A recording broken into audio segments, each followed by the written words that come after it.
Dans ce cours, Ibn al-Qayyim, expliqué par Cheikh Abdul Razzaq al-Badr, montre comment certains versets, qui sont en réalité une invitation à la tauba, sont mal compris par des gens qui s'en servent comme prétexte pour rester dans le péché.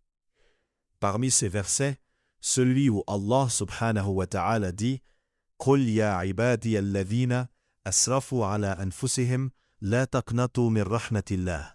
Inna Allah yaghfiru dhunuba jami'an. Innahu huwa al-ghafurur rahim. » Certains s'accrochent seulement à « Inna Allah yaghfiru dhunuba jami'an » et chaque fois qu'on les appelle à se repentir, ils répondent « Allah pardonne tous les péchés ». Ibn al-Qayyim qualifie cela de plus grossière des ignorances. Ce verset vient pour pousser à la tauba, non pour encourager à accumuler les péchés.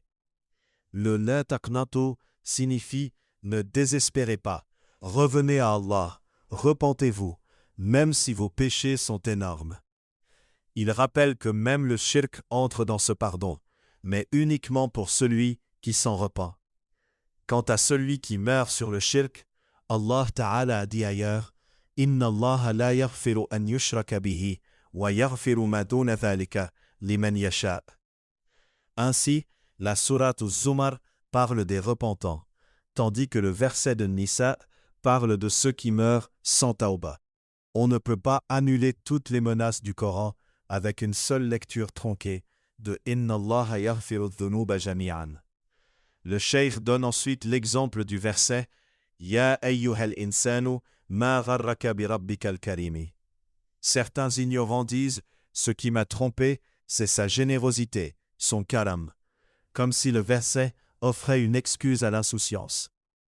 Ibn al-Qayyim explique au contraire que ce qui a trompé ce genre de personnes, c'est ash-shaytan, la nafs qui commande le mal, l'ignorance et le désir.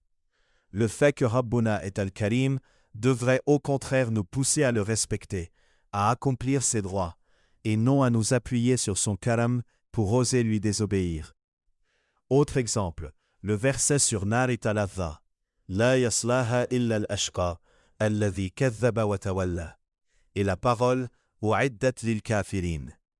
Certains en déduisent que l'enfer est uniquement pour les kuffars, et que les grands pécheurs musulmans ne risquent aucun châtiment.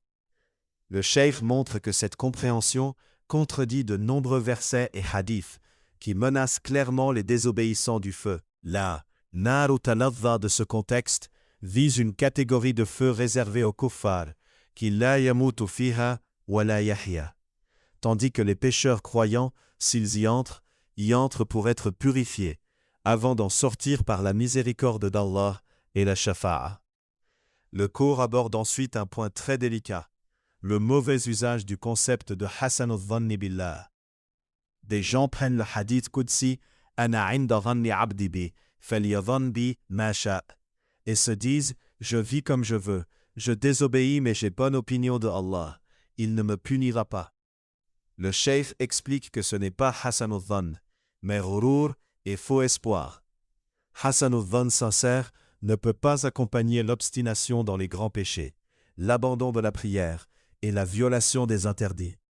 Il cite la parole célèbre de Hassan al-Basri « Inna al-mu'mina ahsanu al-dhanni bi rabbihi fa ahsan al-amal, wa inna al-fajira asa'a al-dhanni bi rabbihi fa asa'a al-amal ».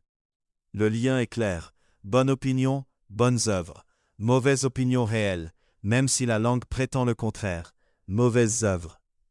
Plus l'adorateur s'applique dans l'obéissance, plus son Hasan al-Dhann se renforce, et plus il craint de rencontrer Allah avec des droits des gens et des grands péchés.